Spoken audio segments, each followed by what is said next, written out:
U.S. Secretary of State Mike Pompeo has criticized China, Iran, and Russia for violating numerous treaties and multi-state agreements. In a foreign policy speech to the German Marshall Fund in Brussels on December 4 ahead of a meeting of NATO foreign ministers, Pompeo said recent moves by the three countries have caused instability in the world.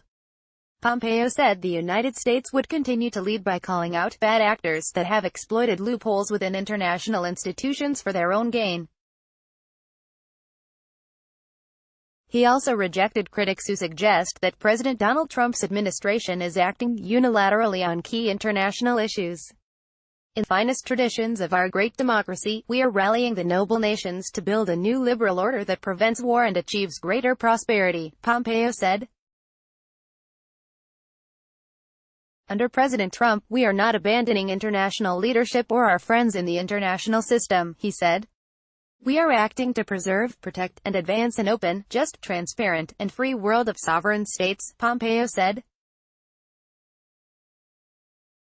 This project will require actual, not pretend, restoration of the liberal order among nations, Pompeo said. It will require an assertive America and leadership from not only my country, but of democracies around the world. Trump in October vowed to abandon a 1987 nuclear arms treaty with Moscow, saying Russia has been violating the Intermediate Range Nuclear Forces Treaty, INF, since 2014. NATO allies are calling on Trump not to go through with his decision, but instead to work to bring Russia into compliance with the treaty.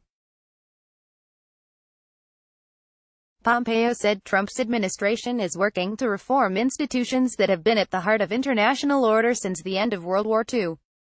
He said the United Nations, the European Union, the African Union, the International Monetary Fund, and the World Bank have become corroded and are in need of change. He said Washington is pushing the World Bank and the International Monetary Fund to reduce funding to countries like China, saying they already have access to financial markets in order to raise capital. With reporting by Reuters, AP, AFP, and DPA.